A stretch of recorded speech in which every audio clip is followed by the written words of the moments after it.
Good evening, everybody. Today, let's talk about what's in a name and who you are. Um, I do have I have the phones on. Um, we'll see if you guys want me to go ahead and open them up and take calls from you. But let's just flow with this now. As I has proclaimed many times to you guys, this is not a religious platform. Although my testimony is my testimony, and by sharing testimony of what I've been through, hopefully people can glean from the testimony and come through and come out from any kind of mistaken identity or bondage and raise up to your true identity. So, what's in a name? Um, Being raised Christian, we proclaim the name of Jesus, okay? But are we in the spirit and in truth when we're proclaiming his name, but then also proclaiming law, which he overcame? And what is it with the Lamb's Book of Life and your name being written into it? Why is it that so few find that gate and walk through it to overcome these things? Why is it that that Jesus, the one we know is Jesus, Yeshua, Joshua, or however it is pronounced, went to Israel, the Jewish people who taught law and obedience in order to even be pleasing to God? Why did he go there? And think about it. People and we're noticing this. A lot of platforms actually are noticing this. That a lot of the our brothers and sisters, because it doesn't take away anything from their identity and who they are attacking or doing things. It's truly an identity crisis of actually not knowing what's in their name, whom they are, the freedoms and liberties where there is no law, there is no transgression. Like I said, the same book that I got entangled with and confused is the same book when I was able to properly read with the spirit of truth that got me out of the mess. I have to say, when I had that dream in 2012, which you guys are aware of, the dreams and stuff started in 2000. I had that dream in 2012, and I couldn't handle it. I couldn't handle it. So then, I put myself under harsh taskmasters teaching, because I thought I was being punished. I thought I'd done something wrong. You guys let me know if my sound is coming through okay and you guys are hearing everything all right. But I thought that I had done something wrong. And then I went under law and I tried to make myself perfect. And then under law, none of us are justified. Not one. If there's law, we're all guilty. And even if you're guilty of one, you're guilty of them all. So understand that parable, and then you go to what we would think of as the white throne judgment, and then you have to do whatever it is that you need to do in order to actually truly believe in what Jesus taught, and we got to think about, who did he talk to, why did he pick those people, why did he talk to those who were teaching law, the Sadducees, Pharisees, that they were, of the devil. Now, I want to also say, when the proclamation is made that Satan disguises himself or can transform himself into an angel of light, or look like an angel of light, when we are under law, okay, and we're trying to be pure and we're proclaiming Jesus. Now I'm talking because this is what I was brought up. This is not religious. This is an understanding that took a very long time in my journey, in my walk, to come out from underneath of. And when you're proclaiming Christ, but then also talking and teaching law, obedience, servitude, tithing, subservience, that you need somebody to lord over you because you can't be trusted to your own devices, things of that nature. Well, it's completely opposite to what is being taught in spirit and in truth. And I want to share something else. I mean, these things are just popping like open into my awareness. I don't know if it is, probably it could be because I am on a platform where it could maybe help, even if just one person finds that gate and walks through it and has that aha moment, that transition, that of popping out as you walk in the narrow path, popping out and seeing that we're on a new earth and the new heavens, and it's a phenomenal understanding that comes within us suddenly when we have the full revelation of, or our face-to-face with Christ.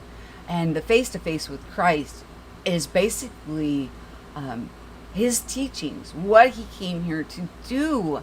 He came here to free. He came here to give life more abundantly. He came to put away the law. So let's think, on those things. So, and I have to say, it's difficult. It really is difficult because a lot of people are, and I've been there myself, in that religious or following a religion, and have the book confused. They're not reading it with the spiritual discernment. And here I want to give you another thing that's been dropped on me. I mean, so much has been dropped on me these last few days. It's like, share these with my husband. He's like, aha, now that makes it. I mean, it all actually makes sense when it becomes clear, and there's no looking through the glass darkly and having distortion. But 1/3 fell. So if you think of us as body, soul, and spirit, right? What fell? It's in our mind, and we are chastening our flesh to be in compliance with laws, which none of us are innocent under law. I mean, what? Wow. I mean, it's pretty amazing. So, to say that I wasn't a beast, or that, I wasn't of that nature, I would be lying to you. I was there. I was in it. I was in the thick of it. I was, judged, and I was found guilty. Now I had to work it out. I had to follow Christ. I had to follow Yeshua. I had to follow and learn the teachings in spirit and in truth. Now, why I give you guys my testimony? Why do I tell you about these things? I tell you about these things hoping that, number one, you won't put yourself under anything except for the grace. Stay in the grace. And understand and understand that it is your name. It is the true you in spirit and in truth that goes in what we know as the Lamb's Book of Life. So when we are outsourcing the responsibility for our actions, saying that, the devil made me do it, or pray to Jesus and ask for forgiveness for our own actions. Again, we're outsourcing instead of truly being sorry for harming our brothers and sisters and taking the responsibility and accountability for our actions. When you go through the gate, which I've been talking to you about, those two keys keep coming up in my dreams, and then when I'm swimming, the silver key and the gold key. I think it's actually on the symbolism of the Catholic Church, the two keys that they cross over each other. One is gold and one is silver. The silver one is enlightenment into the growth of our, in our understanding and spiritual gifts and, what we've always had. And then the gold is the worldly, the way that this place will look when you popped through and use those keys to get through the gate, but only you can do it. Now I do have the phones open because I'd love to hear what's going on with everybody, experiences and gifts and abilities, and understanding, what is going on with everybody. And the truth is being poured out on so many people, but we still, as free will beings, have the choice whether or not we're going to grab it, and run with it. And as I've said, for myself, it wasn't an easy journey. It wasn't. I was my own worst enemy. My thick-headedness, what I thought to be true, what I was taught to be true, all ended up having to be let go of. And it's really hard. It's really hard to let go of things that, have been instilled or taught to us for so many years, and especially to find out that it's in error. Hi, Nicola. Andorola, I hope I said that right. Crystal MacArthur, Michael Fontaine, what? And Grace Elder. Thank you guys for being here. So what is in a name? What is in a name? Are we outsourcing the responsibility for our actions to the devil made me do it? So are we putting that name on it? Or are we saying that Christ, is responsible for our actions? Or are we responsible for our actions? Are we the ones who will walk the walk and go through what I would call a purification process, as we're letting go of things that do not serve us, or things that, were false that we were taught? Or, or is Christ doing that for us? I'm going to tell you, I walked with Christ. I followed Christ, and Christ led me to all truth in spirit and in truth through dreams, visions, meditation. I talk about prayer, is me speaking and quieting my mind and allowing for the spirit of truth to be able to receive information back from the ether realm. Is a challenge in itself, but that's where I learned, that's where I grew from, and that's how I popped out. And the entire reason that I even fell under that was because of a dream I had in 2012, which of course came to pass. These started in actually the year 2000. Okay, now I want to say Saji is not feeling well. So we've rescheduled that one for tomorrow night, again, just like last week, because, everything is voluntary. So if he's not feeling well, I'm not going to say, no, too bad, no. He's a great guy, and he brings so much to the table that,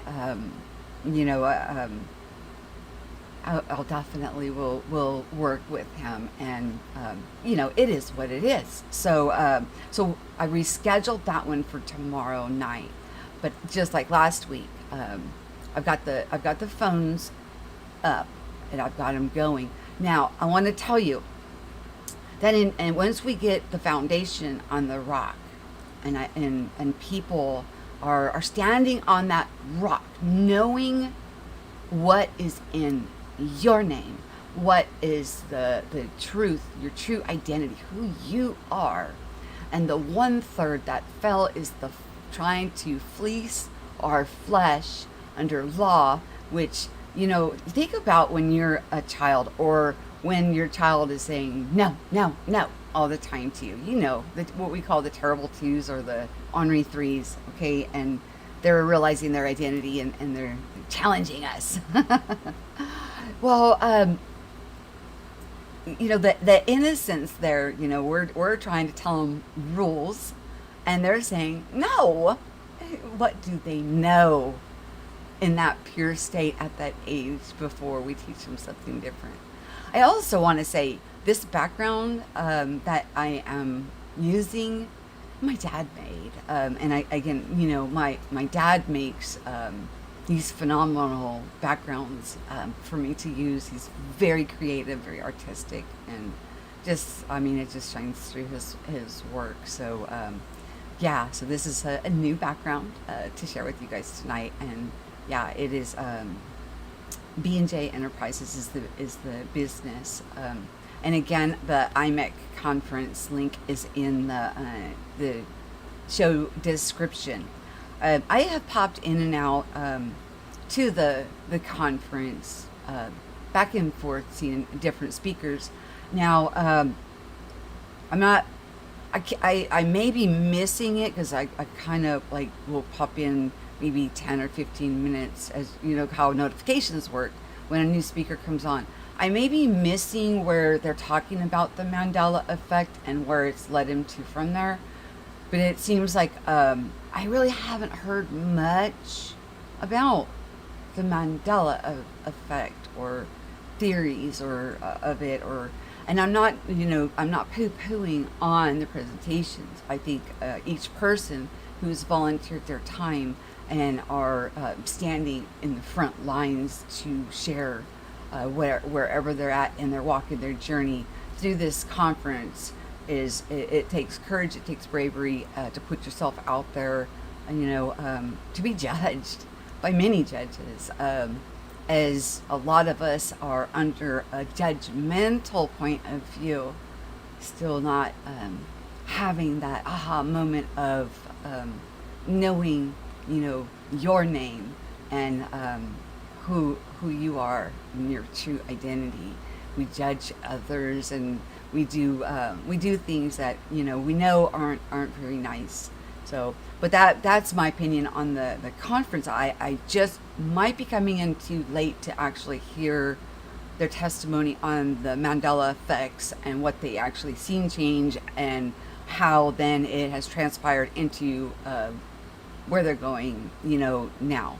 So I know there was a quantum physics professor in there. Of course, the adorable Eileen Colts. Now, I know she's Mandela affected, and the beloved Shane Robinson from Unbiased and on the Fence, and several that, and of course, Moneybag 73. I'm sure his was about Mandela effect, but the Mandela effect affects us all differently. We go into different directions from the Mandela effect, and where does it? It was like a huge signpost that came up, which to me affected me with joy, happiness, feeling not so alone in what I was seeing, going through, and what was transpiring. And I was. It elated me. I was just so full of joy to see that so many are, on this with us, on this narrow path that we each walk out.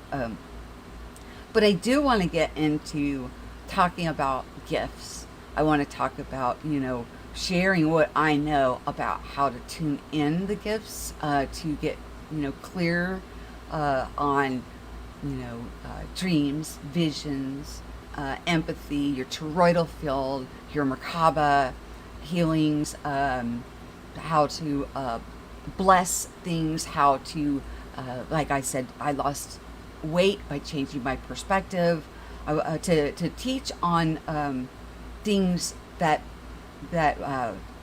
could help enhance your very experience with the gifts that are within you. So I want to morph into that, but if we don't get this foundation, this foundational truth about ourselves, it's really hard to grow into anything else. And it's only those that are, under law, or put themselves under law, just like Christ went to Israel to set the captives free, bring, he went to the meek, the lowly, the without judgment. He didn't look at a prostitute as a prostitute. He looked at him as a sister. He didn't look at a tax collector as a tax collector. He looked at him as a brother with the divineness within everybody, no matter who. And it was the ones that were proclaiming the scrolls that he rebuked. And so that's something that we really should, take into consideration. And, we don't want to be the Sadducees and Pharisees. We don't want to replace them. When the scripture says that we were grafted in, that's not necessarily a good thing, guys. we ended up getting grafted and under law, which is putting away everything that the one we proclaim as our Lord and Savior. What do you think, though? The one that we proclaim as our Lord and Savior, through the grace and His teaching in spirit and truth, we're casting that away, and we don't realize it, and that's what's so heartbreaking about it. And that's, from my own testimony, I did this. I went under law, and I cast off the teachings of Christ and what He proclaimed at the cross, and about all of that is finished by our very nature. Until we fall under law, we are kind to one another. We do nice things by our nature. It's only through twisting in our own identity that we start judging and feeling like somebody will commit a crime. And only people that actually commit crimes are those under law. And those under law have a twisted and contorted view of, number one, the world, and number two, themselves. They don't understand who they are and what's in their name. So I'm wanting, and this, like I said, I'm not talking religion. I don't care what faith walk you walk. It's very private. It's between you and the Creator. It's not for me to judge where you're at, what you're doing, what you've got going on. It's up to you on your narrow path on working those things out, because the truth will be revealed in you if you keep seeking, knocking, walking that narrow path. You'll get to that gate, use your silver, as it's been shown to me in my silver and gold key, and this place looks completely different. It's like the heavens changed, the earth changed, everybody here changed. I look at people and they look younger. I see the divine within them. I see the spark in their eye, the creativity that's within them. It's a complete paradigm shift. Just like when I was having supposed heart problems, and my doctor said that I needed to lose weight, and all it was a shifting of my perspective on food. And I didn't change my eating habits, and the weight went away. Not only did the weight go away, my friends, but I am no longer taking any blood pressure medication. I had high blood pressure to the point you guys would not believe. And to find myself here and now, not on those, something to think about. And it was a perspective. It was a shift in how I viewed it. Instead of looking at all those commercials about take this diet or do this diet and you'll lose weight, or protein diet, or the Atkins diet, and all these different diets, I'm going to tell you, if you are subjecting yourself to a diet, just by the word of thinking that you're on a diet, it's going to do opposite, because that's another way to look at laws and conditions that you're putting on yourself, trying to fleece the flesh into compliance. And what happens is you may lose weight in the very beginning of this diet, but then you'll gain like twice as much back. Why is that? What happened? Where did we go wrong when we were trying to go on this diet? Or people will make New Year's resolutions, promises to themselves, and when they make those promises to themselves, it's like a law that they're putting onto themselves. And then why is it that we always say, we fall? We break those New Year resolutions because we're making a law unto ourselves privately, and you will not be justified under the law. So, it's a paradigm shift. It's an outward look. Now, I know that this is not a popular thing to be proclaiming. I know this. It's hard. It's really hard. I don't know how much willingness I would have had to listening to this before all this began in 2000. How much of an ear I would have given it. But I want to say though, um, when all of that started in 2000, it's like it wasn't like it was a new thing. It's something that we do naturally, but it came to my awareness that I was leaving my body and going these places. So I then became aware of it in my consciousness that this was going on, and I was also having the vivid dreams. And as times passed, we learn how to, like I said, if I was an actor in it, I could pull myself up and observe it. We talked about this last week with Preliminal, with his awesome shares that he shared with us last week. That I would observe and I would watch the outcome.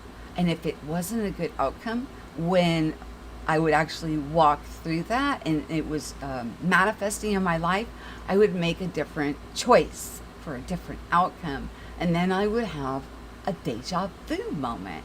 That feeling that you get like, whoa. And then I made a change. And the outcome would be different than the one that I saw, or first I was an actor and then I started to observe it. Then I saw where it led to.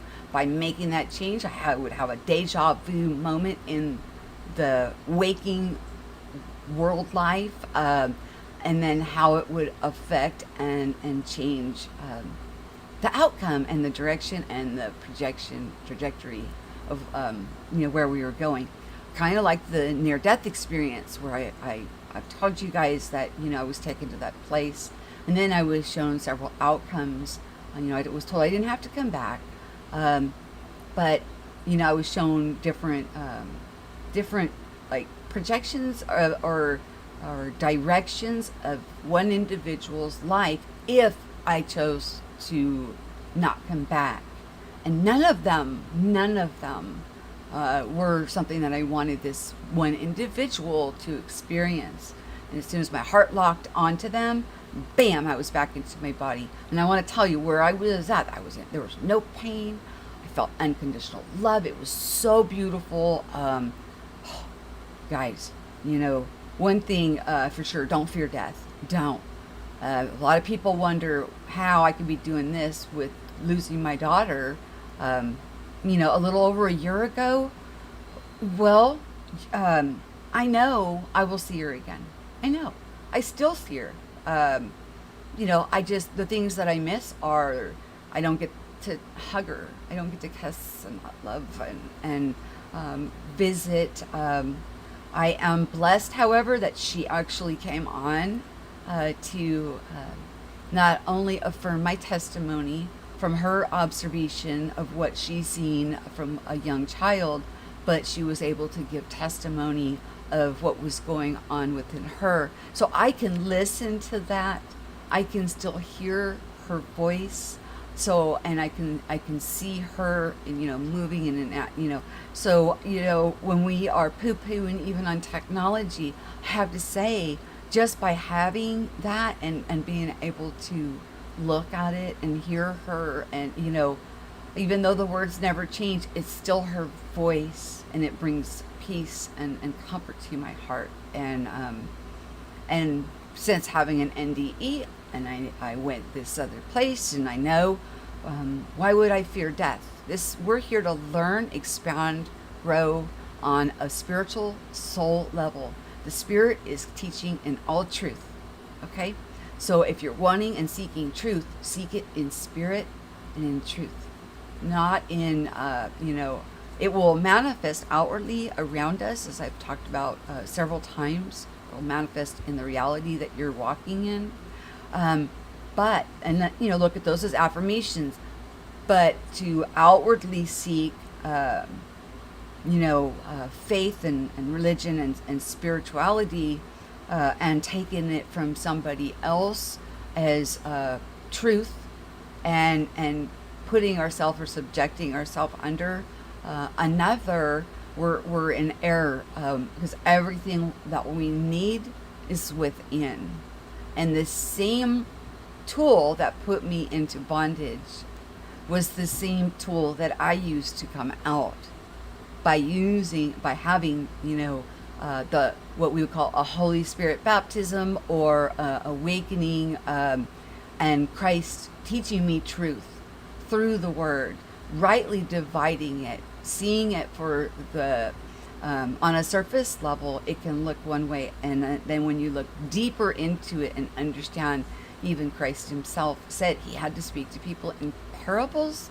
And when you understand that just about everything that's written down in there is a parable, and through spirit and truth, he will teach you what each of those parables mean.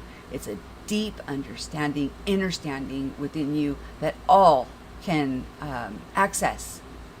The only one blocking us is ourselves. We become our own stumbling block by listening to many voices or heaping teachers up that seem to affirm our surface level understanding of what that the scriptures say. Now, why is it that Israel or Jewish people need the Mashiach? Why do they need Jesus? Well, okay, think about today. They're still teaching Torah. They're still teaching law and binding and putting boxes and binding their arms and doing supplications. And now, by finding the Mashiach, who is in spirit and truth, will teach them and lead them into the freedom, taking them out of law, of oppression. The letter of the law killeth. So why would we ever want to be under something that actually robs, steals, and destroys our very experience of growth, expansion, beauty, and amazement? This place is amazing. I mean, talk about miracles. You can see miracles daily. You're a walking miracle. I mean, when you watch these things transform, it's like, what? Wow. So just, anyways, so what is in a name? If we're teaching law or commandments and then proclaiming Christ, we're double-minded. We're using his name in vain to not be 5 of the foolish virgins. Don't be foolish. Be wise. Be wise, be wise, be wise. Have the oil in your lamp. The oil that is the connection that you've always had. Acknowledging it, walking it out, showing love for one another. Out from underneath law. Where there is no law, there is no transgression. I have reached out to somebody who's been on here several years ago with me, actually before Shannon passed, and she is I would call her a biblical scholar. She's not only studied the several versions of the Bible, but also in the native languages, and has basically she went through a similar thing, falling under law and coming out of it. So we'll see if she would be willing to come on and explain with her understanding of these scriptures as she reads them. And the truth cuts to the bone, to the marrow. It's hard. It's hard for a lot of people to hear. They'll lash out and do things, but think about now. I am not putting myself at the same level as what I would as a Christian, as Christ, Jesus, the Mashiach, Lord of Lords, King of Kings. Okay, so I want to be clear on that. When we put him as the Messiah, lifted up above us. When I'm talking, here with you guys, I'm not putting myself at that level. No, nor did he. He didn't want to be king. And he, had a hard time with the people who were not ready to hear what he was sharing and walking out in his life.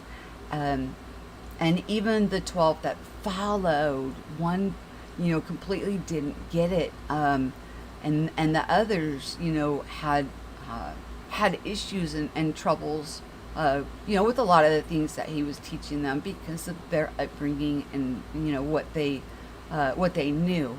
Now, I want you to think on this, because of what he was doing and teaching, many people hated him. They put him to death.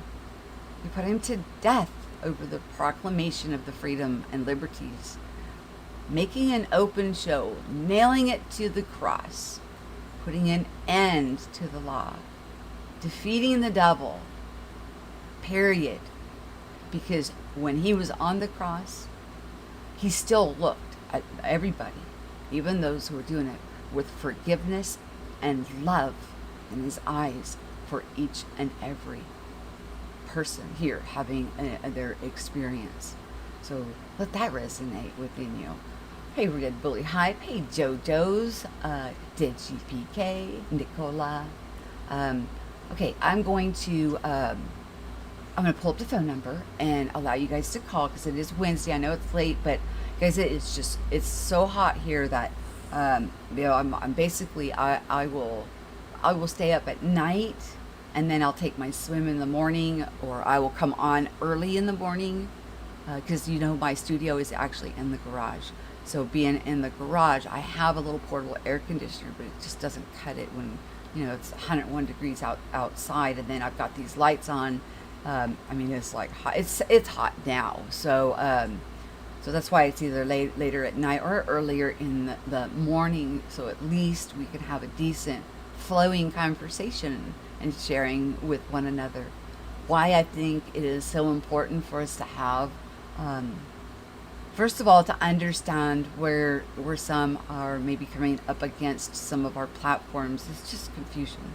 So let's not worry about that, and let's move past it and keep progressing along and moving forward onto bigger, better things. Like I said, we're going to talk about these gifts that are coming into our awareness, these experiences that we're having, and the things that are opening up within everybody. Such a beautiful thing, and it's like, wow. We've got so many of us reporting what we once would only call paranormal, but it's the new normal. This is our nature. We're walking back into our nature, and so getting tangled up under law makes it a difficult process to come out from underneath. So if you're able to stay in grace and move about having your experience, seeing the divine in everybody, knowing we're in this together for growth, expansion, experience, taking responsibility for our own actions, not laying them off onto another or something outside of ourselves. The growth is off the charts. And so I want to get more into, number one, the theories on what we think that this place actually is. There's been so many theories, whether multiple timelines, simulation, matrix, electrical. We know that we have electrical impulses that, for information going through our mind at all times. Our heart has electrical and magnetic. We have a toroidal field that opens up the empathy. When we cross over, we can feel other people's energies. And when I start to talk on these things, or praying is speaking, meditating is listening to what the Spirit is telling you. These things that I have been experiencing for a long time. When your empathy, when your heart cracks open, or your heart is circumcised, okay, and it cracks open when you walk past other people, you can feel what's going on within them. So it's difficult to discern whether it's us or them, and so we're gonna work on talking about how we can pull our field back onto ourselves, discerning whether we're picking it up from another, and also discerning on whether we should send healing to another without encroaching on their sovereignty and right of experience of why they came here to what I call Earth School. It can be looked at as Sheol, which means school, or hell, or the belly of the whale that Jonah was in, or inside the earth, as we are to learn and grow and experience and expand. I don't from where I have seen, in that I'd call it a death experience. From what I've seen, where we come from, there is no good or bad, or it's such a pure, unconditional love that this place makes this place so unique to come in and have such experiences, and to be able to keep them. Some people will call it in the Akashic records, or in your soul. The soul expansion through the spiritual, which is our truth that we can always go to, for truth in this avatars we're experiencing, to be able to take back with us this very experience, even though we will look at it in a different point, or a different perspective when we return, because in that realm it's all unconditional love, equally, perfectly, beyond our understanding. Here we can't quite, when we're in the thick of this experience here, we cannot wrap our minds around the purity, and but we can grow from the things that we learn by expanding here. So I want to get more into that kind of stuff, and but in the meantime, through my own testimony, I mean, we've got to get from point A to point B, and if we're tangled up, anywhere with twisting in our thinking, in our paradigm, and in our understanding of who you are in your name, in your sovereignty, and we're outsourcing responsibility, then we have to start from the beginning. We have to start from the beginning, which is in us, taking things back within, and then we can then start to glean and grow from one another. Otherwise, talking about these gifts and talking about these phenomenal, off the charts things that we're experiencing will go over some people's heads. They won't understand, why am I not seeing these things, or what. So by going from the foundation, that foundation on the sand, pulling that one away, getting us on the rock, then at least they can either watch these later if there's confusion, when we're talking about these amazing phenomena. I mean, that's such a little word for what we're going through, what we're experiencing, these amazing gifts that are opening up in so many people. I mean, it's just off the charts. I mean, it is so off the charts. And a lot of people will beat themselves up, and the last thing I would want anybody to do is to put themselves under law, thinking they're not good enough for these gifts to be manifest in their life, because that's not true. It's not true. We all have them. It's again, narrow path. We got to seek from within. They get opened up, and even though you may not be aware that you are, on a collective level, we're co-creating what is going on around us, but on an individual, conscious and subconscious, your subconscious, even if you're not aware of it, is creating the experience that you are walking through. That's how we're able to see what could be coming in our future, to be able to make a different choice through dreams and visions. The spirit, is not in the time. There's no time. It's that, talk about the place that's, I go to a place that I call, it's a place that's no place at a time that's no time. And then I drop in, and then I see things, and then I'll discuss it with my husband, and then we'll walk through it. Well, if I make a different decision, I'll have the deja vu, and then the trajectory changes. But our subconscious is creating what what we're experiencing consciously. But to have your collective or quantum consciousness, to understand how we participate in the quantum level, then understanding the subconscious, and then and become conscious of it.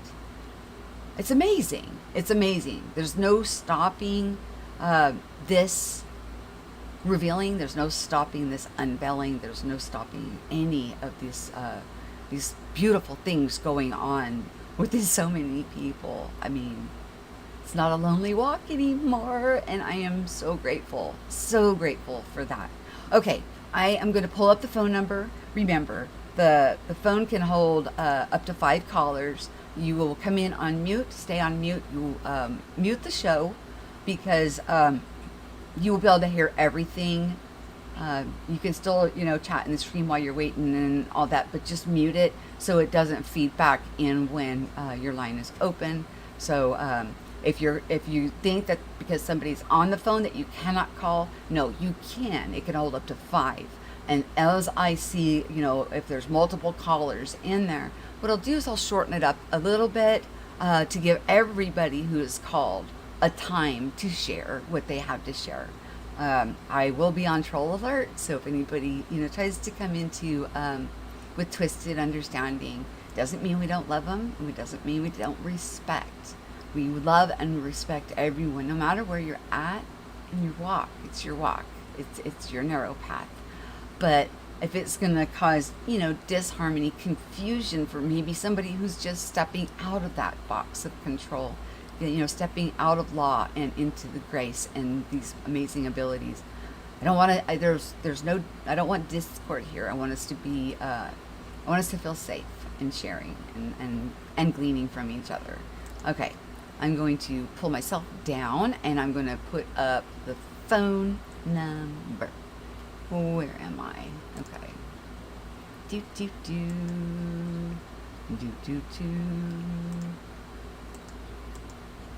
All right. And I need to turn on desktop audio so your sound will come through for the calls. So there's the phone number, guys. So feel free to call and share, and so we can glean. You can talk about theories. You can talk about phenomena. You can talk about experiences. You can talk about current events, things you're seeing in your neighborhood. Anything that has to do with what you are personally going through. The activation of these amazing things unlocking within you. Remember, we're walking rainbows, so that's something pretty amazing in itself. Are you holding your scroll? Are you breaking the seals? 7 seals, 7 chakra points. I mean, there's so much in there. I know that there's people that get scared of like New Age or things like that. But I promise, guys, it's not new age. It is a new understanding. Okay, we've got a call. You guys, let me know immediately if you can hear the caller. All right, we've got 256. You are live on Awake and Activate. Who am I talking to? Red Bully Hype. Red Bully Hype again in the house. Let me make sure people can hear you.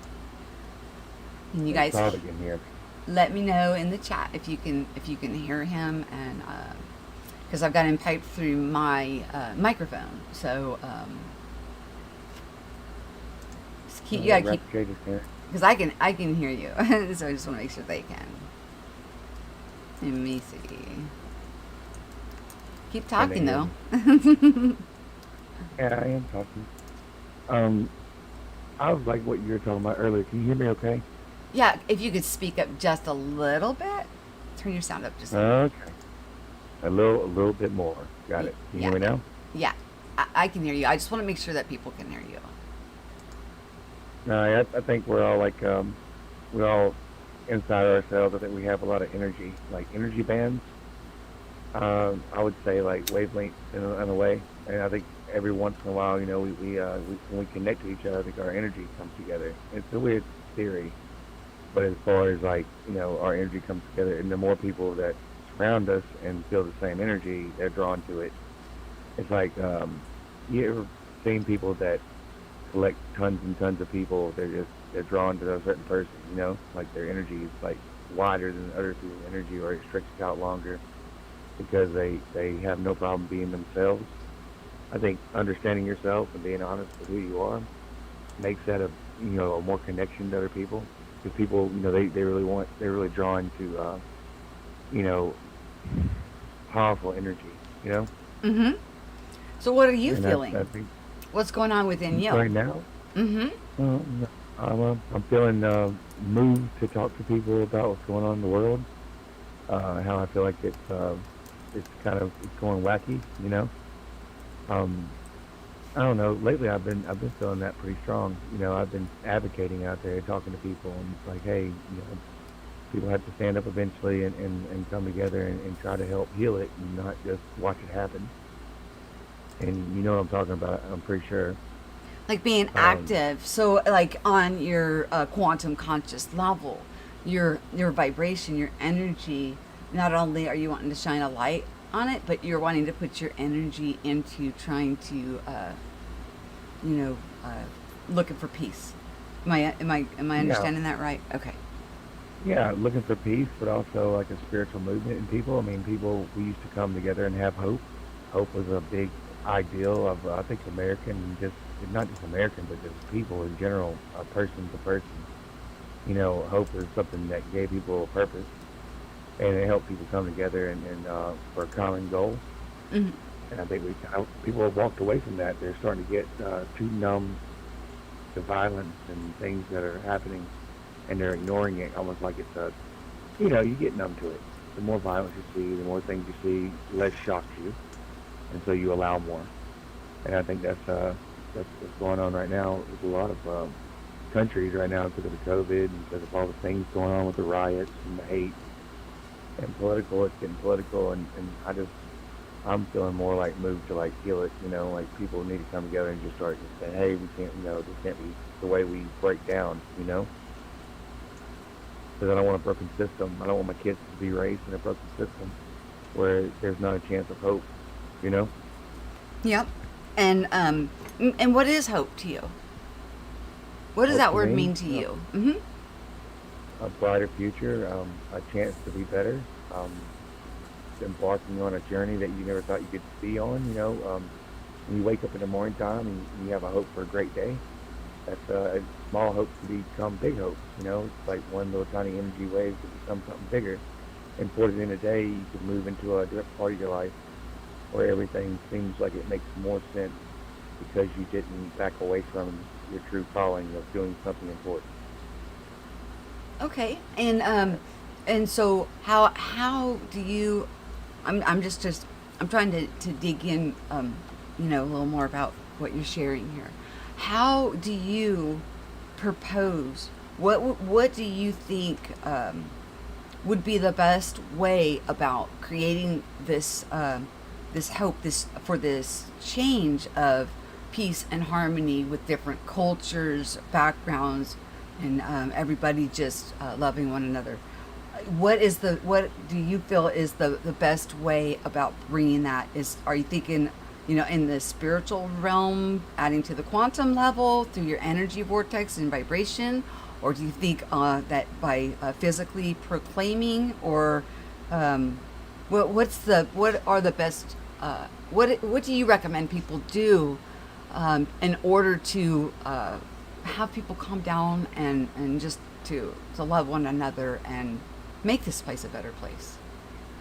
Remind people, remind everybody, and remind each other who we are as a people, as a different cultural blends is what makes it beautiful. The fact that we used to be, and I remember growing up, I felt a certain way. Like when you're young, you see the world differently. You see it as a new and exciting place to be. And somewhere along the way, even our life gets numb, and we forget to go back to our inner child. The one that you were before when everything was exciting, and then things made more sense because they were new. And we have to remind ourselves that we have not come that far really away from who we really are. We just have to go back to it, and telling people and sharing things and having people understand it, and then they find understanding in what you're talking about, and then they start feeling that same energy, and then that's where movements come from, is lots of energy heading in the same direction, and everybody's drawn to it, and before you know it, you're all heading in the right direction. But when no one does anything, you don't take the risk to voice your opinions or to voice something important that really matters to you, and that you hope everybody, a positive energy, not a negative energy. This is nonviolent. It's definitely. I'm a bit muffled. I'm sorry, John. I'm sorry, I'm muffled a little bit. I'm Yeah, on you are. That's why I was headphone. trying to want you to speak up a little Yeah, clearer so they can hear speak you. up a little bit. Yeah, you know what When the your problem is where your microphone is located on your earbuds is so far away from your mouth that even when you are doing live streams, it is very difficult for anybody to hear you. Your callers that call in or whoever else that is on maybe with you, like Yeah, the last one that I popped in on, and I don't know how you were piping them through. I heard them much more clear, and you were very faint and quiet. So if you could just pull the mic up closer, like when you were live at one time, I'm like, I could barely hear you, and you pulled it up. That will make a huge difference in what you're sharing here with everybody on them being able to hear you better. I think when your energy levels are bigger, and the more you move toward that, everybody moving toward the same direction, you tend to feel it more, like emotionally, or it's almost like a physical embodiment of you. I think that's what hope is anyway. Hope has always been a driving factor in us as humans, as we all collide together. Cultures being different doesn't make us bad, but it makes it better, because the indifference is what makes us stronger as people. You know what I'm saying? Like, I can't explain any better than that, I don't guess. But yeah, I feel like that's where we need to be heading, and people not doing anything or not taking a risk to talk out what they feel, especially when everybody feels it, they just don't want to say anything. It's not helping anything. You still Well, hear me? yeah, and by speaking in peace, you're Yeah. releasing from your heart a vibration through sound. Everything carries a frequency. So, when Yeah. you're speaking from your heart and you're speaking it out, it's a vibration that then can be, that can resonate in the quantum or the collective. And by resonating that, by using your voice, it can go into the collective, and then in the collective is where we manifest on a larger degree, like what we're seeing out in the world. It is from the collective. Everybody has a piece in what is going on in there, and the more people, like as you're saying, that are talking and not judging like what's going on or trying to take away or strip anyone from their rights or sovereignty to be, not judging them as good or bad, but wanting them to, by speaking in truth and from your heart, wanting them to be back to that childlike state, like were talking about. This is what I'm gathering from what you're sharing here. Back to that innocence of that childlike state where we didn't care about color, or that this is my toy, that's your toy, don't touch my things, where we played together in equality and in love. And then we will then on the collective quantum level manifest that out using your hope from your heart through your voice and that frequency of sharing, what you're perceiving around you, and what from your heart and your vibration through speaking, what would help to negotiate and reel this back into. So tell me if I'm misunderstanding what you were trying to explain. No, you're pretty on the point. Okay, and so you're using your platform to do this, to use your voice to like my platform.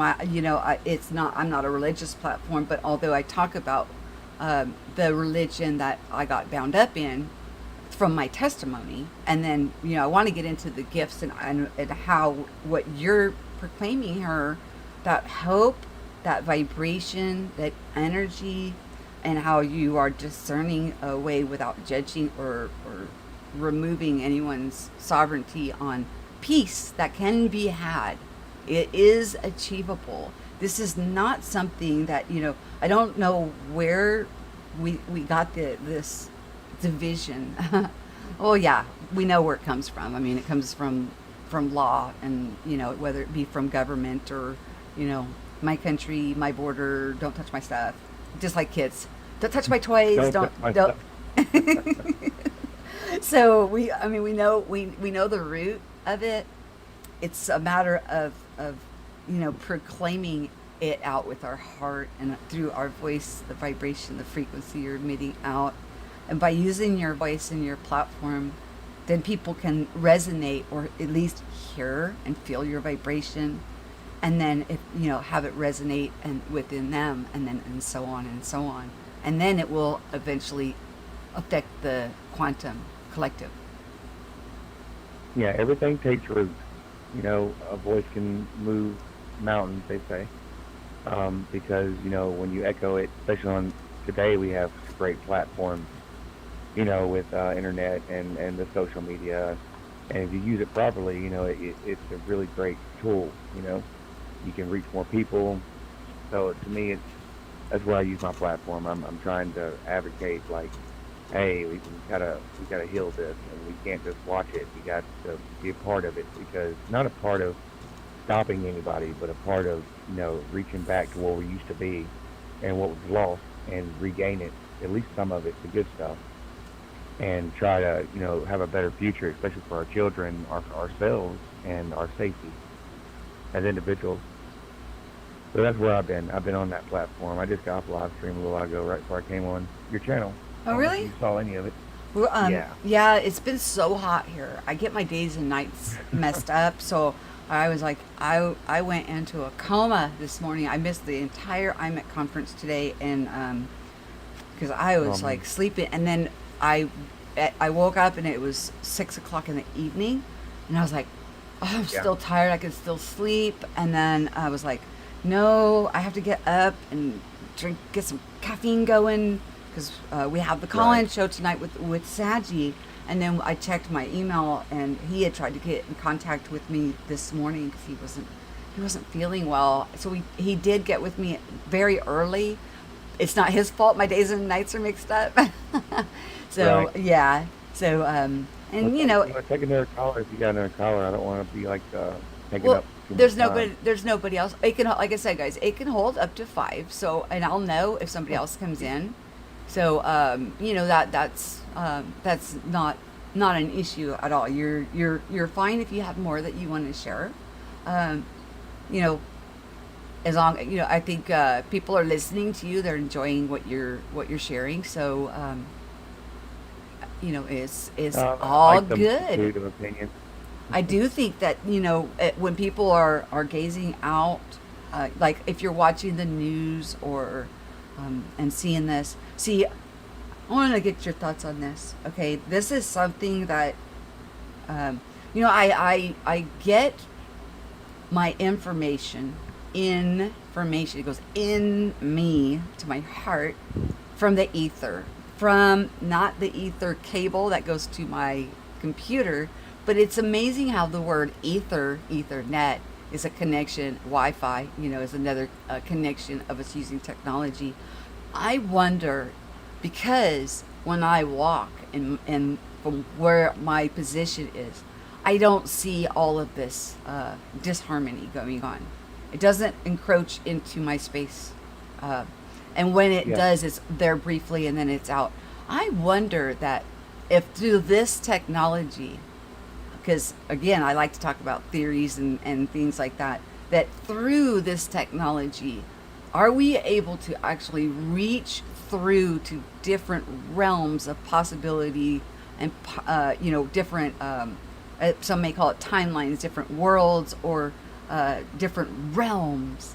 Does the internet, even by its name, think about it, an internet, does it connect several different levels of that we are operating into one place where we can glean? What do you think about that? I think it's possible. I mean, maybe that's what the Mandela's about. Maybe that's where everything dives into. Maybe somebody's trying to reach out, or maybe that's how we feel connected to certain things that we can't explain.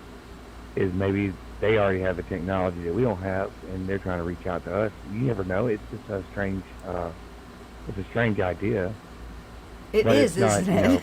That's what I've Yeah, but been it's not. It's fighting all you with. can't fathom. You can't fathom the idea that there's bigger things in the world than us. I mean, we're we're we're a small unit of anything. Um, but we're not. I don't think we're so small that we don't exist. I mean, we exist definitely on our realm. And if you're talking about multiple realms, then yeah, of course, I think that anything's possible. I think that there's signals and waves. I think there are waves big enough to break through, and I think they get the same thing we get. Maybe they're getting the same thing we're getting. Like a Mandela effect, because maybe all our energy waves are starting to collide. I mean, we don't really know or understand the mass quantities of physics to an understanding that we understand it completely. They're just theories, and theories are just great ideas with some science and a lot of what faith. I mean, faith in an idea. So I mean, yeah, it's a possibility. It's definitely a possibility that we're not alone, and that we can reach through with the Ethernet or internet or through our soul Ethernet, um, and grab a bigger consciousness than our own. I mean, And energy is and energy. How it works. the what do they call it, that D wave computer, which is Yeah, quantum, and so by it being quantified, even talking from a physics perspective, quantum means that it can reach to many different levels, many, I mean, infinite possibilities, probabilities. And now we're operating. I don't fear technology. And this is why I don't fear technology, because technology is what is going, it enhances what is going on.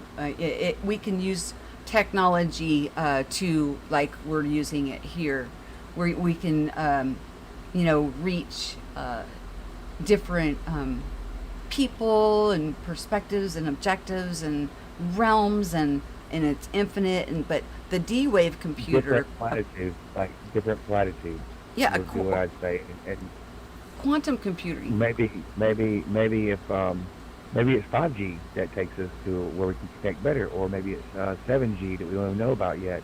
We don't know how much our advancement is going to push us toward the next thing that we're not the opening of understanding that we don't even know it's possible.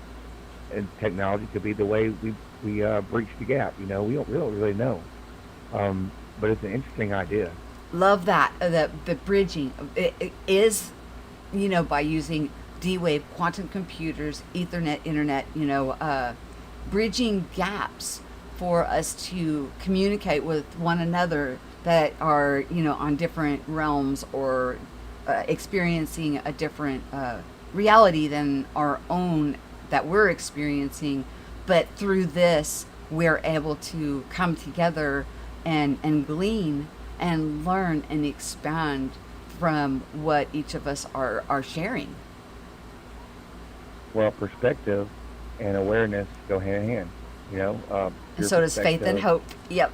and so does faith and hope. There are multiple platitudes of like there's layers of things. I think they're all connected. That make up personality, that make up the energy around us, that make up the how people take us or perceive us. It's not just one thing. It's a it's layers. We're a cake. We're a cake with many layers. That's what onion. If you want to say it like Shrek did, with many layers. But Hmm. there are so many things that bind us. Because, like you said, we're made of energy. We are. Our brain is full of it. We're a computer. We are a computer. Our How do you brain's bind made. energy? Isn't that, I mean, a conundrum in itself? We make energy because our body's made of water. I think the fact that our water recharges our electrical. That's why water's a good thing to drink. It's very pure, and it's also our binary.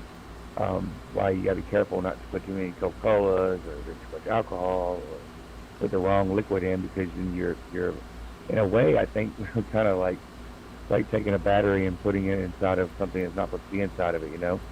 It might still have a lot of the water that recharges us, but if you put more and more of the stuff that don't belong, you slowly drain that battery where it don't recharge as much, and that's when it ages. Um, I'm going way off base here, No, I wanted but to ask you something. Were you here at the beginning of the show when I was I talking? caught it was like 10 minutes in when I finally caught in. When I was having heart problems and I went to the doctor, I was overweight. I had extremely high blood Yeah, pressure. And he told me I had to lose weight. Well, the weight started melting off. Now I want to tell you I didn't change my eating habits. I see it, I eat it. I want it, I eat it. What I did was change my right. perspective on food. It was no longer through the hips or through the lips to the hips. And the doctor was so amazed at the weight that was coming off. He asked me, how am I doing it? Did I change my diet? Da, da, da, da. No. I changed how I thought, felt, and I completely believed without a shadow of a doubt that food was not the problem, that I am to enjoy with gratitude whatever it is that my palate is craving. And the weight melted off. And not only did the weight melt off, I was on two separate different blood pressure medications that couldn't take the 2-in-1 type medicine. Both of my Yeah, numbers, both my upper and my lower, were off the freaking charts because of the pain level that I was in. It was really hard to maintain. And also all the steroid injections, I puffed up like. Anyways, I am not on any blood pressure medication anymore. My blood pressure is completely under control, and I am a little heavier than I was when I was 21, 22 years old. So the weight has melted off, and then of course now I'm able to go swimming and exercise, move about, not get stuck, and also the pain has reduced to such a level that I didn't need the surgery that I was going to have on my thoracic. I did have one on my neck right after the. This isn't the near death experience. This is when I got hit by the drunk driver. Got my neck broken, my T spine broke, but I opted out of the T spine surgery because it was so dangerous. Well, we were going to have to go forward with that surgery. Well, we had money fall from heaven, so to speak, into our lap that we were not expecting. We put in a swimming pool. Now, that, a pool benefited many where the amount of money it would have cost for the surgery would have about bankrupted from the out-of-pocket side, even with medical insurance, and it would have only benefited me. In the meantime, the weight's dropping off. Blood pressure medicine went away. The pain, I didn't need the surgery. Not only that, cut back on the pain management medications, cut back so much you wouldn't believe it. I no longer have to take muscle relaxers. I know some of them are just gone, no longer a part of my day-to-day walk. So when we're talking about things and we're talking about water and we're talking about soda pops or alcohol, the things that you were bringing up, what if it is in perspective? How you're perceiving and believing it will affect, because you're perceiving and believing, then that will be how it affects. What do you think about that?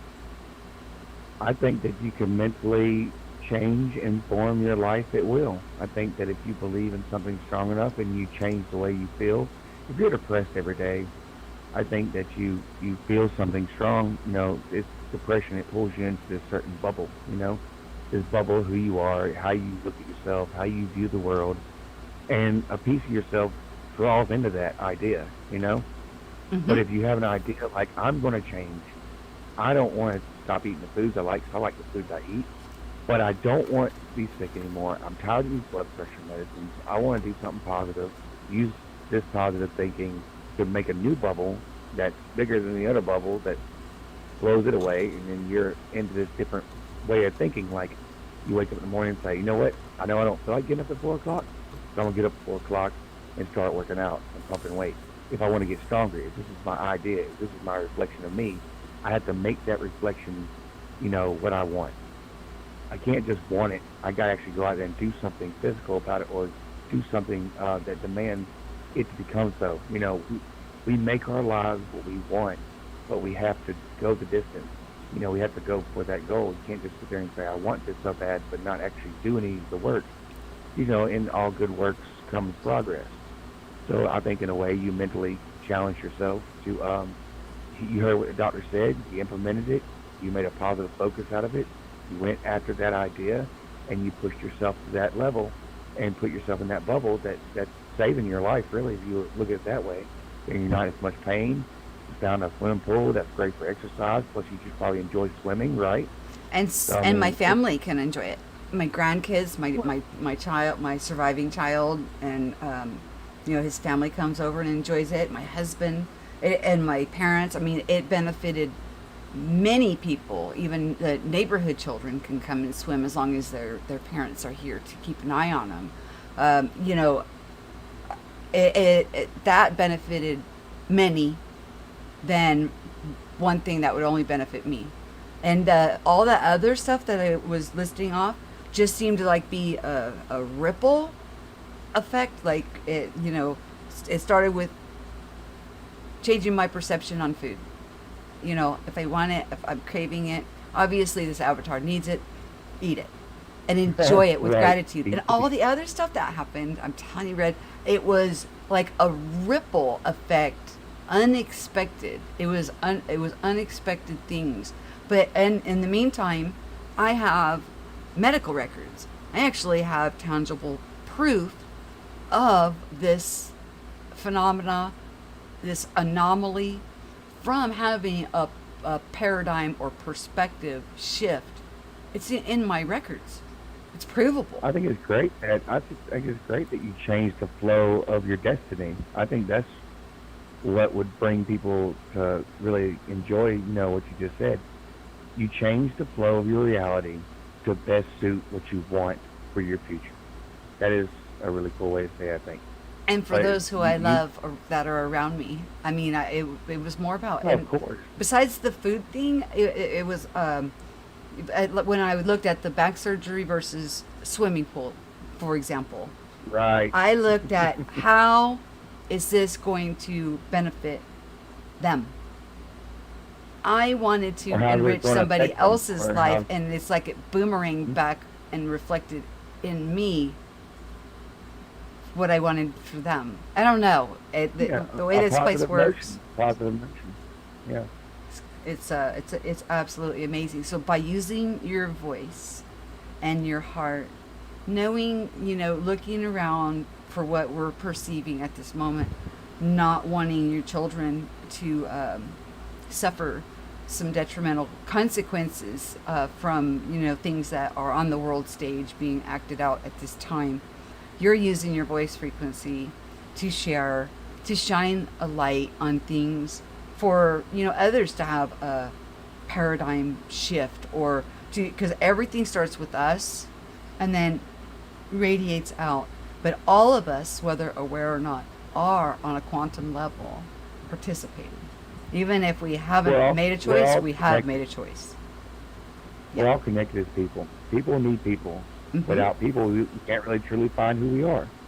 You find the best of yourself through people, through interaction, through ideas, through their ideas.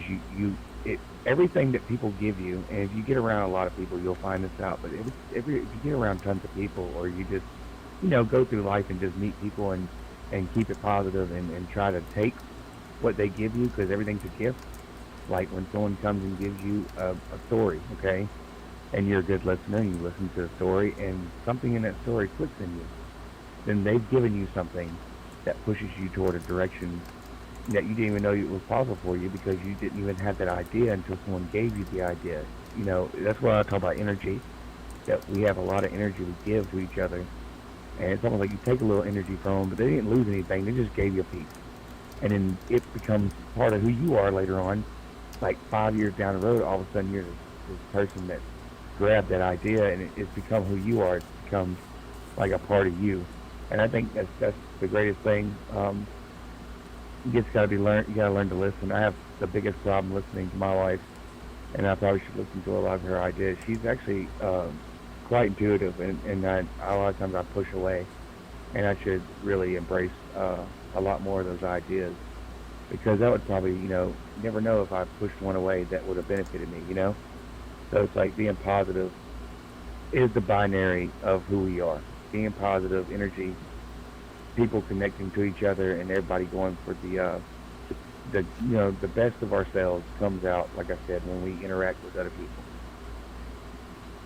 Yes. And I'm sorry about to break up the call, but I do appreciate the time. Thank you very much for Yeah, having I me on your just put a show. message in the chat. I If see it. for one, if somebody wants to call, they can. We'll keep going for about 5 minutes if that's okay with you. And if nobody has called, I'm going to zip it up because we will be taking calls again tomorrow night with Saji. But I did, I like to give people the opportunity to call and share, you know, what, just like you are, the amazing things that you're observing. And my channel is called Awake and Activate. So you're awake, you're discerning, and you are using what you have, your frequency, your ability, your platform, and you're activate. You are actively putting into practice what about yourself, your heart, and looking after future generations, which is always a beautiful thing, because that's what that was one of the main things that I've learned, is by thinking about others and not wanting, suffering. And like I said, like with the swimming pool versus, it was going to cost us over 91,000 for the back surgery. Okay. And that was going to be mainly out of our pocket. Well, for a third of that, we got the swimming pool that benefits all, and the money fell in like out of nowhere. Like, it was weird, right? I mean, I got a phone call. I used to live in Oklahoma. I got a phone call from Oklahoma about some money that was owed to me that I wasn't even pursuing. Wasn't even going after it. I just walked away from it, and they called and offered a substantial lump sum. And Nice. we were beside ourselves, my husband and I. Was like, what? It was a nice chunk. It was over 15K. That just like a phone Nice. call. And I'm not saying that I got a phone call and I had to wait 6 months and then it's money. No, I got a phone call, and like within 3 days that money was in my bank account. It was like fast. I could only say, miracles happen. We are things, change in every dynamic. Like even in the worldly ways of walking out what we're going through here, in this, and also in our spiritual awareness, where we glean and get information, and the growth from our soul, from the experiences that we have, and where our heart is, where our mind is, where what we are resonating at, will magnify around us. We can be walking. I've often said this. We can be walking right next to somebody else, and when you're walking right next to that person, they could be having a completely different observation of what they're looking at in the world or in the skies than the person standing right next to them. One could be having a heavenly, walking through the, on the new earth in the 5D, or, that a lot of people talk about going into the fifth density, having that fifth density, realizing that, everything flows through the energetics, the spiritual, the ether.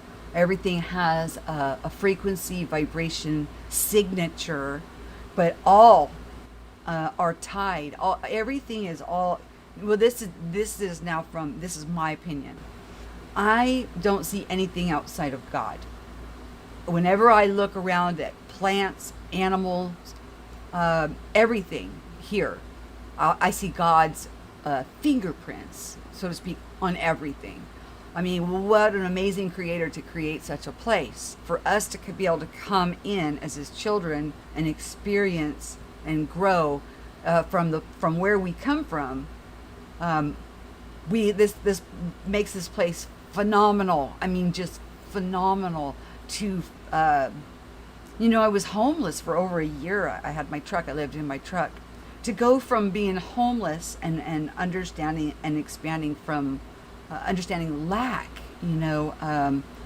that the gratitude for a roof, just that kind of growth. Uh, You that, appreciated it. yes, and this place that we are at now um, is from where we come from. It seems like this is the only place that we can have such experience. And I talked to I think it was propagate this light when or no, maybe it was, I think it was preliminal. I might have been preliminal, not sure. But I asked Nachikita the same thing, and about are you a volunteer? Do you think you're a volunteer, or do you think you're repeating and coming back? Well, what if I was to tell you to just I just want you to think about this, that there's actually a line.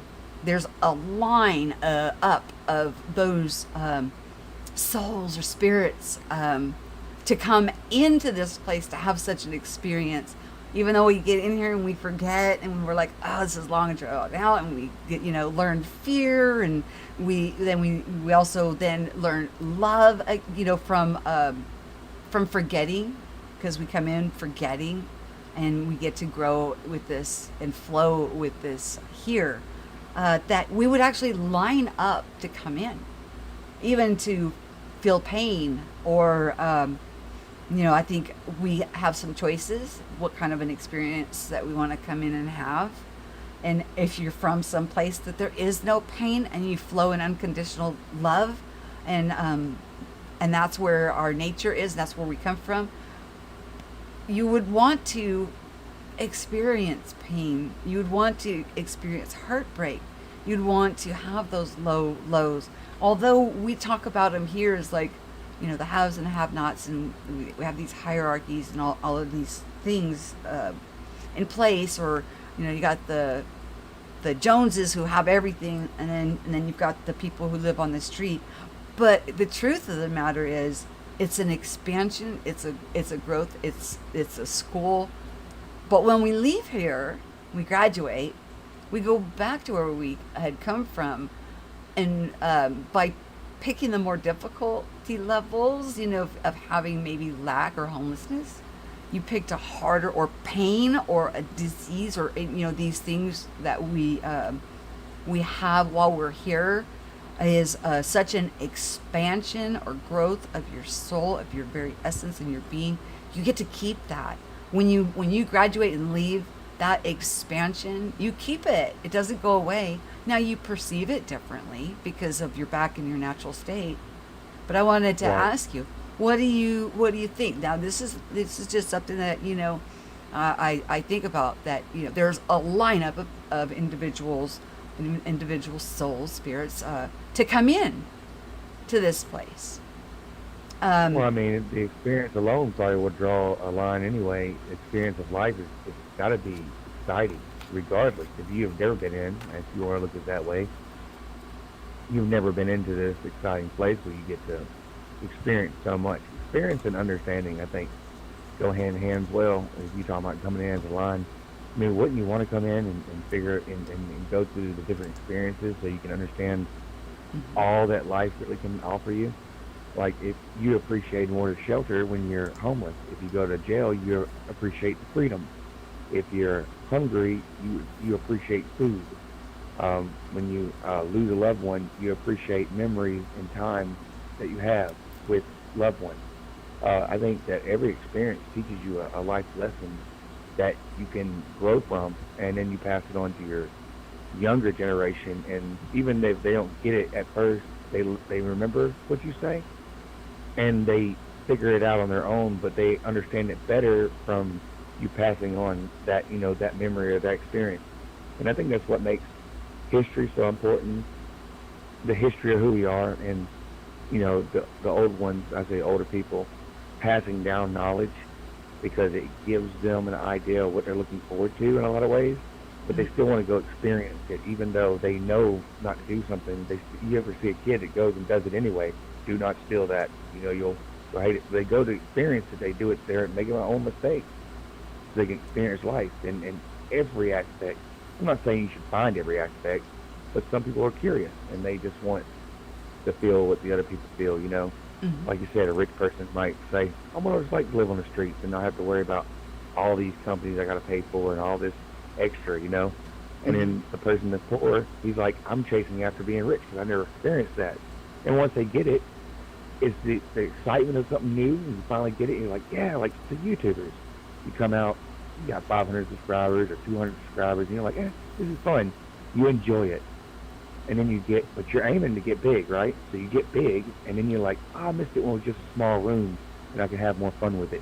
You Hmm. know, so we're never really truly happy with our situation unless we understand that's what it is.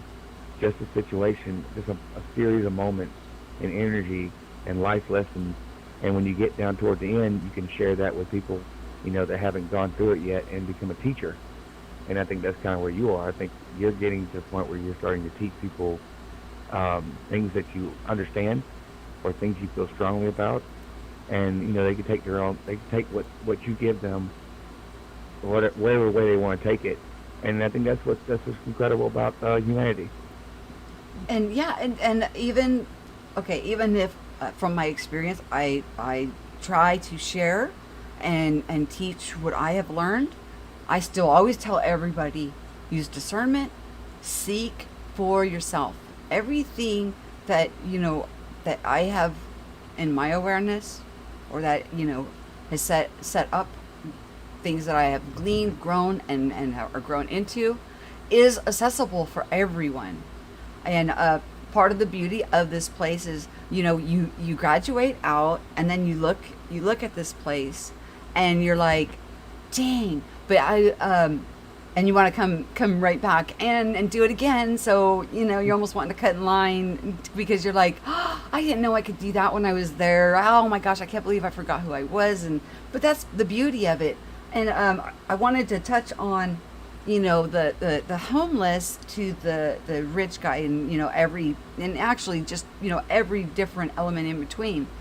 The rich people aren't happy, because when you're rich comes a lot of responsibility, and then you're on a hamster wheel, and you're sitting there, and you're writing checks out to all these different places. And I mean, it's time consuming to maintain your home, even the time that it takes to sit there and have to pay all these different companies and call them when there's problems. And I mean, each different paradigm comes with its own woes. None of them are absolutely perfect, but there's a reason for that. You wouldn't grow from it if it was designed to be absolutely like imperfect, absolutely perfect. You know what I mean? You know, you know what I mean by sitting down and having to take the time and organize all those bills, and you got to work, make sure you got enough Oh yeah. money to pay them all. And then let's say something happens with the cable and they change something, and you got to spend hours on the phone fixing all that. You know what I mean? The mundane stuff that comes. There's something that But comes along with each step in everybody's path. in each scenario, like I don't like to drive, you know, every day I gotta do. I drive to a job that's far away from my home, and I hate to drive, but it's necessary to get what I want, you know. So, all right, it's like you have a schedule. Okay, you're on vacation and you're going to Paris or something, and you want, or you know, wherever you want to go, and you want to see the sights. Now, you might have a list, and you tell everybody, here's the list of all the great places you can go to. But just because you gave me a list does not mean, one, that I have to go where you said to go, right? Mm-hmm. I'm getting to a point. Or two, that you're saying you have to go. But three, also that the person can say, well, hey, even though she told me how great this was and how her experience was with this one, I want to go and experience it for myself so I can understand where she's coming from. And I think that's, I don't know, I'm just throwing that out there. Extra. No, no, this has been okay. As for YouTube, subscribers and all of that used to be a focus, but now it's not. I enjoy Yeah. this. I want to get to know everybody. I want to glean and grow and expand with everybody. So by wanting that, I don't care about the amount of subscribers or the amount of the turnout, or that stuff doesn't matter. It is about, people that are interested and that will share and glean and grow. And so my perspective on that has shifted. Even that paradigm, it's more important. I would rather have a small intimate group that is actually sharing and gleaning from one another and actually get somewhere. I mean, if even one person gets into this awareness or gets set free from some bindings or of law or whatnot, to give them the understanding of really who they are, that's awesome, because that one person then can go and from their experiences share with another, and it will perpetuate out like a ripple. And again, going right back to the original reason you called about what you're seeing out in the world, and using your voice and your frequency to put a positive piece, not even necessarily looking at positive, negative, I'll pull all that away. A peaceful, something that you want to feel, when you graduate, that your offspring will be able to achieve their dreams without, suffering consequence from the confusion of the collective, is it's beautiful. And it's just, only here can we have such expansion and have such soul growth. And I tell you, from my short visit to the other side, when I first came out and I was over there, and when they showed me those succession of images of that one individual that was still here on the trajectory of their life, if I did not come back, I didn't want to come back. Okay, I was like, oh, good. But see, that wears off really fast when all of a sudden you realize, hold on a minute, I could do all of these things while I was there. Get me back in line. I want to go back in. You heard the term old souls and things like that, or some that may come back in and do it again. Maybe they got back in line, because just to think about that, this place with that perspective is a paradigm shift in itself. But I was over there and was shown that, but immediately I was told I didn't have to come back, and then but where I was at, it was all unconditional love. It was so beautiful. And the gentleman that came in and talked to me, he had he didn't, okay, if he was Jesus, and he may have been the one we know as Jesus, he didn't look like the paintings and stuff. He looked different. He had brown curly hair. He didn't have blonde wavy hair. The pictures that we have, he didn't look like that. But now what radiated from the space that I was at, then when he started walking towards me, oh my goodness gracious, what radiated from him, it was tangible. I felt it. I felt it. Even though the place radiated unconditional love and such beauty, it's beyond description. But when he came walking in, what radiated off of him, and then he showed me. He was the one that said I didn't have to come back. And then he showed me what I needed to see, which as soon as my heart locked in and said, I don't desire that. If, coming back, and that didn't mean I had to do anything. I just had to be here, which is an anomaly in itself, would change the trajectory of that one person's life, to be able to experience a more broader experience and not slip into such a dark place. And then as soon as I locked my heart on, bam, I was back in my body, and my goodness, I'm telling you, the pain was off the charts, because I felt no pain there. I actually saw the accident. I was like, I hovered over and saw that, I was laying on the ground because I was in a crosswalk when I got hit by a car. So Oh my goodness. it was a car just hitting my body, and I flew up and out of a crosswalk, like 18 feet out of the crosswalk, but way up into the air. And there was four cars already stopped because it was a double lane on both sides, and they stopped. And the car that hit me had come through what we call the suicide lane, and was Yeah. speeding through, and bam, hit me. So the four cars were there. They all saw it, which I'm sure was pretty shocking to them. And then I was out of my body looking down on it, and then the ambulance and all that, was there, and then whoosh, I was gone. I was in this place sitting on a log. It was absolutely gorgeous. I would say shimmery. It was all so alive, pure love. And then, like I said, this gentleman, who I can only say by the essence that radiated from him, would be the one that I would associate with Jesus, but he didn't look like Jesus, the one that I would think of by the portraits or paintings that we have, in the world. He looked different. Like I said, he had brown curly hair, like wavy hair, and he wasn't wearing a robe or anything like that. He was dressed appropriately for the time that in which this event happened, where I got Yeah. hit by the car, which, maybe for my comfort level, I don't know. But he radiated out just pure unconditional love, and off of him. So it intensified my desire to want to stay where I was.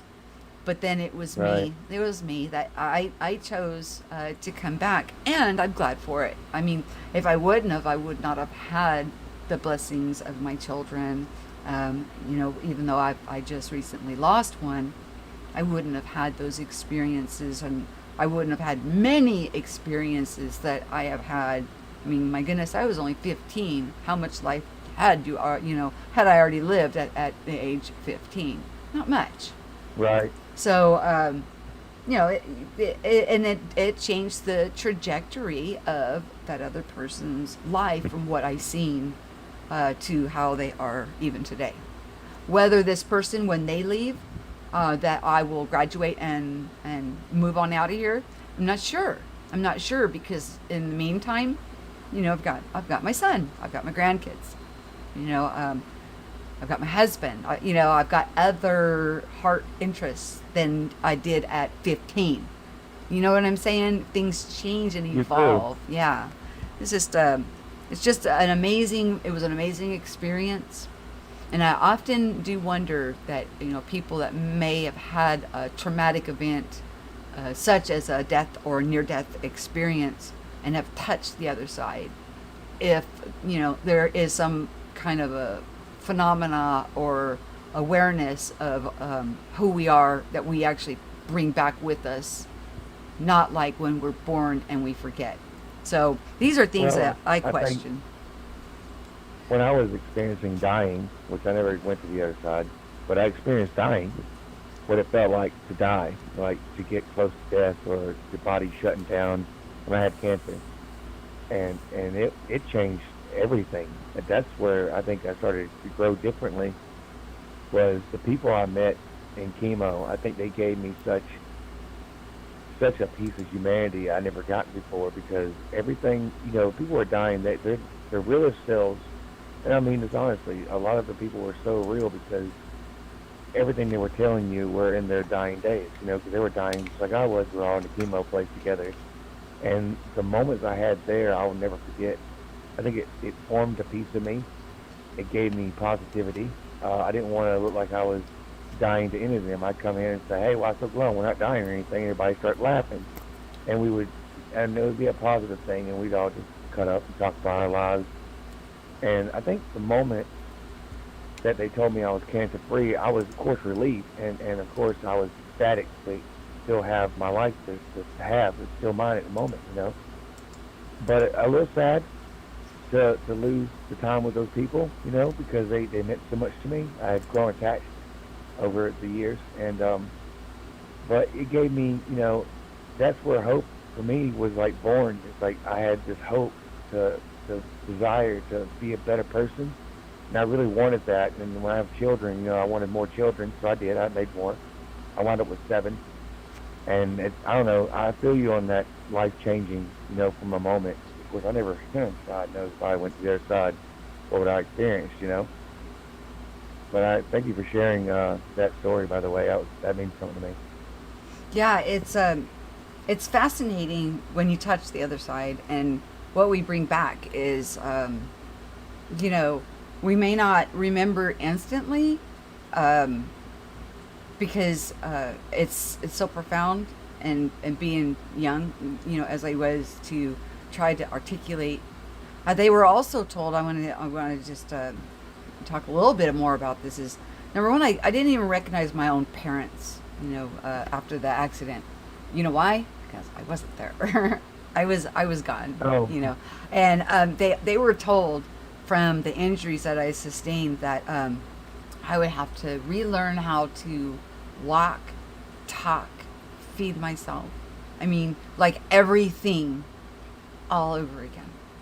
And when I came back that quick, and the pain, instantly I looked over and recognized my parents, and to see their faces, the relief that came over their faces, and then because I didn't know that they were told I was going to have to relearn how to walk and talk and eat, and my ABCs, and I mean everything, like as if I was a baby, and what kind of a responsibility that I would be, or a burden possibly, them having to take care of me for the rest of my life because of the injuries that I sustained, to wake up, recognize them. And the only problem was I was a voracious reader. I mean, I read like a book every couple days. I just loved to read. I have, and I still do have a little problem with reading, is the letters will get, they'll transpose, or so I have to really focus on my reading. But it didn't affect my capability of learning and continuing at the grade that level of education that I was at, and moving forward. It just meant I had to work a little harder at comprehending what I was reading. So to have it be just that, rather than them having to teach me how to even use the restroom. I mean, everything all over again, and possibly be a burden on them for life, to wake up and be able to be self-sufficient, not a burden to them. That's amazing in itself. That's what they were told. That's what they were expecting. And when I came back, and I think it was about 6, and like Earth time, it was approximately 6 days of time of them watching, and I was in intensive care, and apparently allergic to whatever medications they were given, and of course the intuition of a mother. My mom's like, maybe you should change the medications you're giving her. And then when they changed it, I got out of ICU, and I was actually finally in my private room when I came back, and I tell you, my face was like swelled out, and I had staples in my head, and I opened my eyes and recognized my parents immediately. And I asked them for a hairbrush, and my mom's like, you have a cute little hat on. You don't need a hairbrush. No, come on. I was 15 years old. I was a girl. My hair was halfway down my back. And now here I am, bald as a bean with 48 staples in my head. What? But they were just, ecstatic that I could talk. I recognized them, and I had my bearings, and I mean, it's just phenomenal. I mean, everything just works together for the good when you really look into it. I mean, how can you see anything else, like I said, but the fingerprints of a divine, awesome, pure love creator, even looking around where we're at in order to experience and expand and grow where we are here. Well, Red Bully, you got any final words? And then I'm going to close up the conference and zip up the show. But And come back tomorrow too if you want to call in again. If you have any revelations, make any headway, or with your frequency and the messaging that you're sending out, um, we'll be on with Saji tomorrow night. So tell people where to find you. First of all, where'd you go? You weren't supposed to hang up. Okay, well I'm closing the conference. It's locked. Okay. Go back here. Okay. So, okay. Although he hung up, I was asking him to share with you guys where to find him. His channel name is Red Bully Hype. As you can see in the chat, that is exactly his YouTube channel. Put it in the search engine and you should be able to find him. I think he is, he's trying to get to 500. Maybe he's already gotten there. I'm not sure. So, but yeah, you can go check out his what he's laying down. You got a little taste of him this evening. So, you know, and we're here on Awake and Activate to introduce, if you are creating content to each other, where that people can find it, whether you've written a book or you got a platform, or you know, wherever people can find and glean from whatever you're sharing here. That's what it's about here. It is about having a safe place to gather, share off the hook experiences, glean from one another, always taking everything into ourselves and seeking and knocking, because everything is found within, and gleaning, sharing, vibing with each other, how to locate one another, to check out, even like, I know I talk about this a lot, sky watchers. Okay, if you go on my homepage, I have some listed as like featured channels. I have featured channels, Mandela Effect channels, and then like art, music, and meditation channels, and then I also have playlists. Now, I have a playlist for a channel called Dead GPK. He's got a playlist of his own. So you can click over there and easily find his channel. My Skies 5D is another one. Now, I don't look at every Skywatcher because you know, YouTube has got tons and tons. But I get enough from the ones that I watch. I see their hearts reflecting out around them. I see them capturing things that seem, by the way that we think how this place works, are impossible. But from their heart and what's going on within them, light is bending in opposite directions. It's reflecting. You know, we've got purple skies, pink clouds. We've got doubles or triple rainbows. I mean, they show the most phenomenal, off the hook things and share them. So I cannot give the accolades enough to Skywatchers and how to find. I can I can lead you to those two, My Skies 5D and Dead GPK, very easily. Then there's channels like Red Bully Hype, looking out and putting out peace frequencies and trying to talk things through in a peaceful manner to make positive or make a change that is more inhabitable for our children and grandchildren. And then we got people like Brian Stavely, who records himself walking in a peace with his sovereignty, and in knowing and within who he is, and showing that as an open display. Now, not everybody vibes or resonates with everybody else's channels. That's okay. If you don't, you can move along. That's the beauty of YouTube. You can always move to where you feel the most comfortable for wherever you're at in your walk on this narrow path that is yours and yours alone, to have your soul expansion, your what I think of the spiritual realm, I think of that as like the ether realm. Of that is where I find truth and spirit, and the spirit is where I find truth. Then I have to resonate it into my soul, and then into my avatar, and then have it radiate out and around. And then we've got like the Dark Wolf's Den, who is a Mandela Effect, like scientific researcher trying to find answers to this, very phenomenon in itself, who is put together the IMEC conference. And we have people like one Eileen Colts, that's her channel name, and she shares some tools for meditation to help you clear your mind. That is something we're going to talk about here, because praying is talking, meditating is receiving. We can't quiet our mind enough. How can we hear what the Spirit has to say? And the Spirit is all truth. All truth. The only way we can get spiritual understanding wrong is by contorting it and making it into, or thinking it's something that it is not. So that, it's all about growing, gleaning, resonating, sharing, shining the light on different platforms. We also have Preliminal. Preliminal has an amazing channel. He's an artist and he makes music. He's eccentric. But there's nothing wrong with being eccentric or quiet or recluse. There's nothing wrong with anybody's state of being or expression. Nothing. Nothing.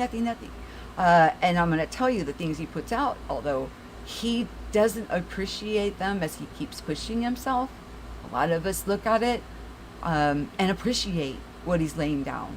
And then we've got, 007. He's a musician and also likes to talk philosophy and also phenomena that, he's experiencing on the Really Woke show. And then we've got the beloved Karen B. I really, really like her. She when she's on with Brian, that's like my favorite show, because they balance each other out in such a way that it's harmonious. And then there's a wealth of them. Shane, unbiased and on the fence. There's too many to list. But what I wanted to, I'm showing you a wide variety, even beyond the veil. Chris and Cherie Geo, freaking amazing. I mean, they're all so different, but fundamentally and within, we're not supposed to be identical. I don't want to watch a bunch of channels that are saying all the same things. I want to see color. I want to see divine expression. I want to see, you. I want you to shine through. I enjoy several different platforms. Even Jimmy Jams. He has changed his style. He went from UFO phenomena to now into talking about rappers. The singing rappers and headline news on those regards and things like that. But so what? It's him. He's vibing in his passion.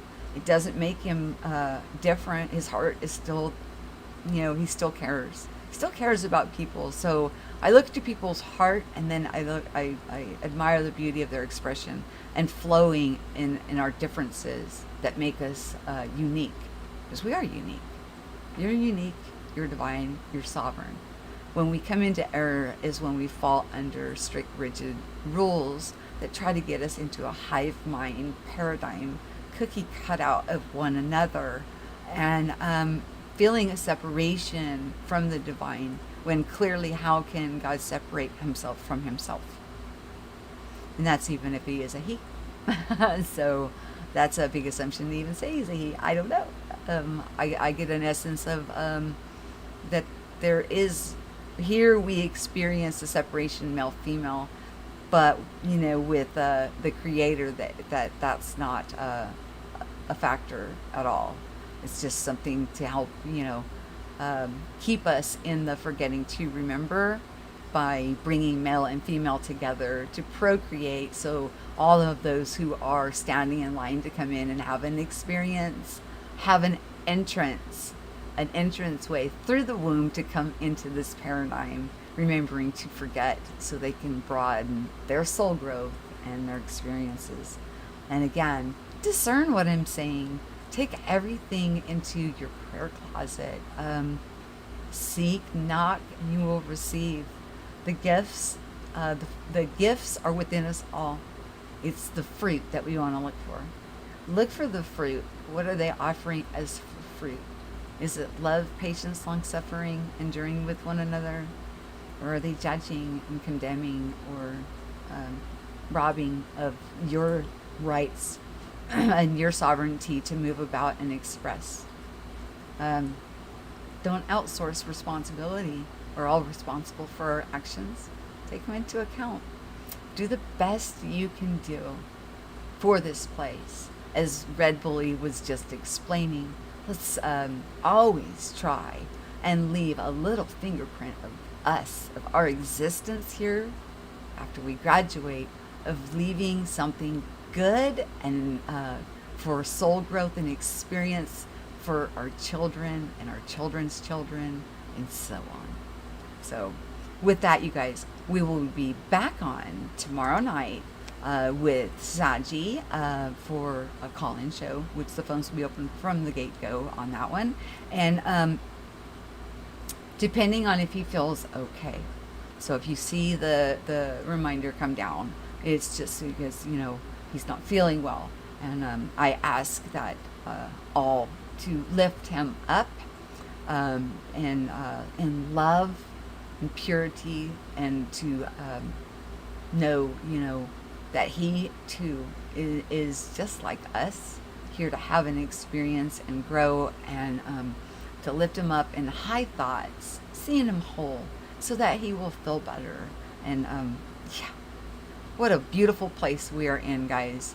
And one more thing, again, I want to give it's D&J Enterprise photography for this awesome background. Again, this is my dad, and he does so much phenomenal work and provides it to me. I will find out if there are content creators who are interested in some of his work, on how people can get a hold of him in order for him to send them some of these awesome backgrounds that we can use if you're using OBS or even StreamYard. You can put them as your backdrops. So always share what you know, so we can listen and grow. I love you all so very much, and thank you for being here with us tonight, and thank you so much, Red Bully, for calling in. You guys have yourself a wonderful night, and until tomorrow, peace.